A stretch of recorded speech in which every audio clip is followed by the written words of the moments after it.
Over the past few years, I've been thinking more and more about who I am, connecting the dots in my life. You know, the stories and experiences that have shaped me into who I am and how I interact with the world. I'm from a small town in the northeast of the United States, a town of only about 3,000 people. We don't even have one traffic light, but we have lakes, trees, hills, and farms. It's one of those towns where everybody knows each other and people look after each other. When I was 22, I came to South Africa, and 20 years later, I'm still here and create opportunities for women in the construction industry. When I look back, a few pictures come to mind. In fact, lots and lots of stories, and obviously I can only share a few today, and I've brought my storybook along. The first people with significant influence in my life were my parents and my grandparents. And I truly believe that the greatest gift my parents gave to me and to my sisters was the ability to look at the world through open eyes, an open heart, and an open mind. That has enabled us to embrace and be embraced by the world around us. And it makes the world so much fun to live in. And I'm having some pretty good adventures in life. My grandparents traveled. They went to countries like Italy, Ireland, Egypt, Kenya, Tahiti, Jordan, and so on. They would set up the slide projector in their living room, and they would take us around the world with them. The lights were dim, and their stories would teach us about architecture, fashion, food, traditions, and languages. There's even a story that my grandmother snuck off to New York City to take Italian lessons without telling my grandfather before a trip to Italy. I think half of my family fell asleep during these living room adventures, but I didn't. They had opened my eyes, and I wanted to see more of the world myself. When I was about 2 years old, I met someone who would be one of my closest friends in life. Carla has kind of your wavy, dark, dirty blonde hair. She's a beautiful mix of black and white, hazel eyes, and what looks like a perpetual tan. When we were growing up, we spent a lot of time at each other's houses. And in fact, our younger sisters were best friends as well. But to our parents, and therefore to my sisters and I, they were just our friends. You know, there were none of these comments. You know how people make comments about, oh, your little black friend, or that mixed family, and so on. We didn't hear any of that in our house. In fact, we never heard anything derogatory about others from our parents. Something that would be a defining influence in my life was that Carla's mom was an anti-apartheid activist. So over the years, sitting at their kitchen table, we heard stories of inequality, racism, and violence. From an early age, I was aware of what was happening in South Africa. It was in high school that I first came face to face with overt prejudice. It was my senior year, and we had a new kid in the school. The school, now remember, the school is pretty small. We have an agricultural focus. Many of us have been schooling together since our preschool and primary days. So while we had a little diversity in the school, on the surface of it, we all looked pretty similar. And this kid stood out. He was Latino. He had grown up in an urban environment. He dressed a little differently. He had a different style of hairstyle. And he carried himself a little bit differently. Unfortunately, some of the kids in the school couldn't see beyond that difference. He was a really nice kid, but you had to get to know him to know that. Quickly, there were hallway insults, rumors, and derogatory jokes being told. It was the first time in my life that I knew I had to stand up. So I did. One morning when our class was gathered together, because I'd known that some of the comments were coming from kids in my own class, I did say something. I don't remember exactly what it was that I said, but 20 years later at our high school reunion, one of my classmates told me that he had never forgotten that day.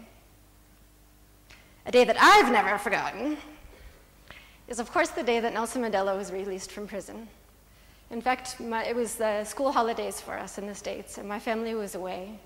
I was actually lying on the beach, tanning, trying to get darker skin. And I heard the news on my Walkman radio. I knew somehow that news would relate directly to my life. It was almost as if I could feel the doors opening for both of us. A few months later, I went off to school in Boston.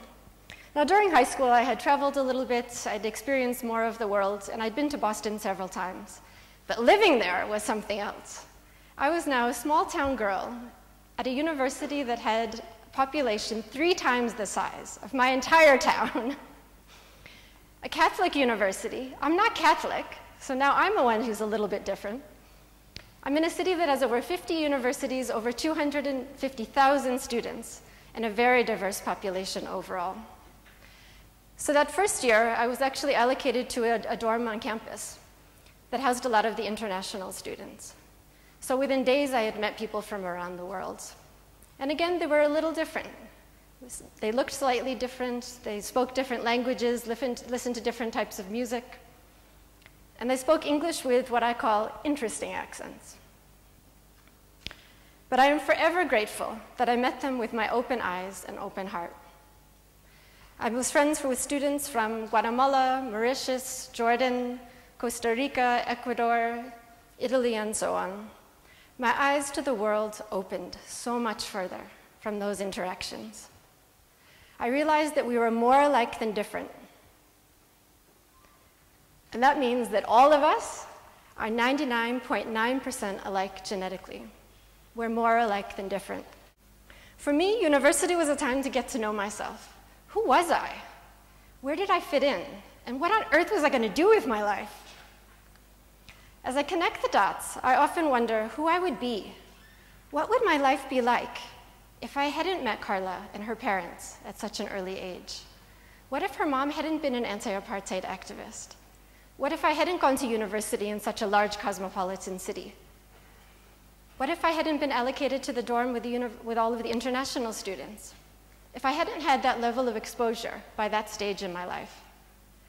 And sometimes I wonder, what if my parents had been different? What if they had carried prejudice and shared it with us? There was another defining point for me, in fact, in my third year of university. I was dating someone who wasn't white, wasn't Christian, and had a very interesting accent. We were out one night, and one of the American guys approached me, and he made comments that made me realize that if I didn't date men, or if I dated men who weren't white or American, that some of the other guys at the college might not be interested in me. I thought about it for a second, but I realized really quickly that not only did I not care about being friends with him, but I would never date someone who carried that level of prejudice. So while his comments were disturbing, they only made me stronger in who I was and the choices that I was making in life. What we commonly refer to as race had become a strong interest in my life. I chose to study history, international relations, and what my university called Black Studies at that point. I learned more about the history of slavery, the US civil rights movement, and of course I took classes about South Africa. And in fact, I can remember sitting in class the day that Chris Hani was killed. We were talking about it in school, a whole world away. I can't imagine what that must have felt like here, but for me, it felt like a sudden loss of hope. Luckily, South Africa pushed forward toward democracy. I graduated from university a month after South Africa's first democratic elections in '94, and all I wanted to do was come here. So a few months later, in January '95, I was on that plane to Joburg.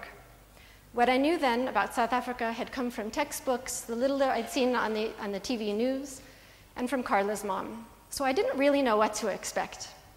I'm sure I was a little bit nervous, but I think that I came with a fairly open mind. And I say fairly open because I think I did expect to be treated differently. I expected Black South Africans to treat me with some disdain, to treat me as a white person, as the oppressor. And if I'm honest about it, I also expected to not like white South Africans. I couldn't understand how anybody could support apartheid or allow it to happen. Within my first few weeks here, I was dropped off in Soweto. Sometimes I say dumped off because there was no introduction. The woman who would be my mom was outside in the yard, sweeping the yard. She gave me a huge hug, and that day I became a member of the Komani family. And this is my gogo, my grandmother, who is the head of the family. I got the best family anybody could ask for. And I actually don't know how I've ended up so lucky in life with my families. Both of my families are from two different continents, but they have very similar values and approaches to life. The coolest thing that I've seen in Soweto was seeing both of my moms sitting and laughing together. And the craziest thing that I've seen in Soweto was my brother eating his cornflakes with hot milk. We don't eat hot milk in our cereal in the States. But seriously, that's the craziest thing that I've seen in a place that so many people are still afraid of. My first job here was working in informal settlements about 45 kilometers south of the city. In fact, not so far from where we're meeting today. You know, in the news, informal settlements are often derogatorily referred to as squatter camps and slums. They were some of the most impoverished areas, and I again to be treated as someone with white skin, somebody on the outside. And I was so surprised by what I found. The TV coverage of informal settlements was almost entirely negative then, and it remains so today. But what I saw was something different. I saw people just like you and me, people who were trying to make their families' lives better for their kids, people who took pride in their homes, people who laughed, loved, and cried, people who had their good days and their bad, like all of us.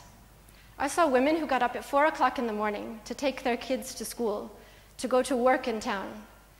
And I saw what we call what would be a high level of social capital, women who were sharing and supporting each other on a daily basis. I became very close to one of the moms who had been bringing her then 2-year-old son to the nutrition unit.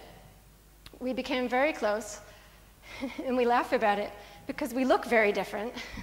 In fact, we are very different, but we've had an incredible friendship for 20 years now. Her son, I've helped to raise her son, and her son has actually become a part of my American family as well. My personal experiences have taught me to be careful about how I interpret what I see in the news. While some of the stories are true, they often only show one aspect of the full picture. So in '96, I was dating my brother. Okay, I'm from a small town, not that small. I was dating my South African brother. And unfortunately, he died in a car accident that same year. But a few weeks before that happened, we had been in Mamelodi at a jazz festival. It was an incredible jazz festival, but I was one of only a few white people there. And I stood in line in the queue to use the restroom, and a woman came out, and she did see my whiteness. And she looked at me, and she asked me with sadness and pain in her voice, she said, "Can you see that we're not animals? You know, the pain that we cause each other." And I've realized that was the first time in preparing for this that I have ever told this story. Living in South Africa in those years wasn't easy. Communication with my family in the States was certainly nothing like it is these days with our Skype and our SMSs and cell phones and email and so on. It was airmail in those days. Does anyone remember those little blue airmail letters we used to use? I had no money.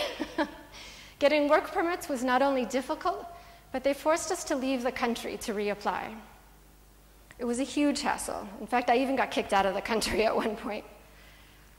I can also remember in those years that every time I came back, I'd stand in the passport queue at the airport, literally shaking with fear.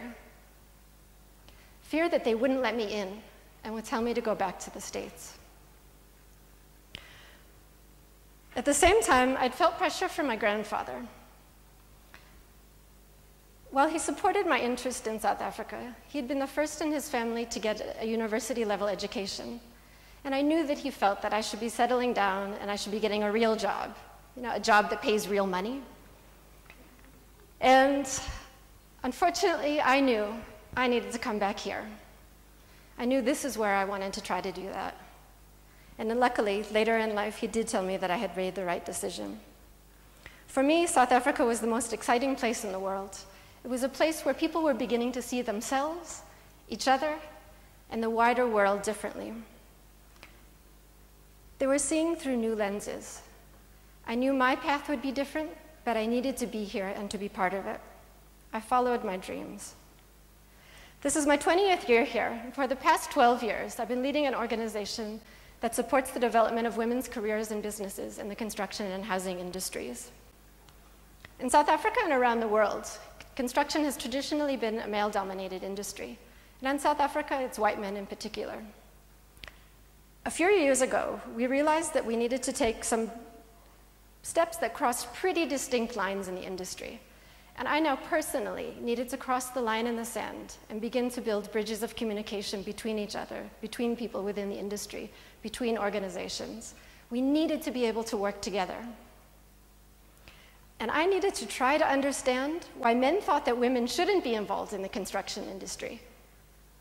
And then subtly try to convince them that not only were there a lot of women who wanted to be involved in construction, but they were committed and they were able to do so as well. It's an ongoing challenge. I mean, we all know that women's involvement in the economy, empowerment, equality, it's something that's a work in progress around the world. The greatest challenge for me in this is that I know that I need to keep trying to understand other people's perspectives. It's a constant learning. The industry is slowly changing, and I can say that we have seen many hearts, minds, and eyes begin to open. Too often we look for the negative information that reinforces our stereotypes. The mainstream media certainly follows that line that bad news sells, and they continue to feed those fears and the stereotypes. I sat at a friend's house recently while we were mourning the loss of their granddaughter. Despite the circumstances, I sat there and I thought to myself, I am so lucky to be here. The neighbors, the family, the church representatives and friends had all been coming through in the week leading up to the funeral. And as I sat and listened to the prayers in Zulu one evening, I thought to myself, I am so lucky. Lucky to be open to seeing the commonalities between people, the positives, while also enjoying the differences.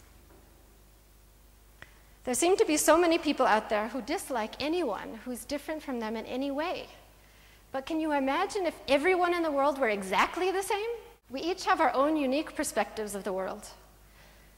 Our parents and our families have a strong influence on that. We often think about reducing prejudice as something that we would do for others. But I'd argue that reducing prejudice and even unconscious bias is something that would make our own lives and the lives of our children that much more rich and rewarding too.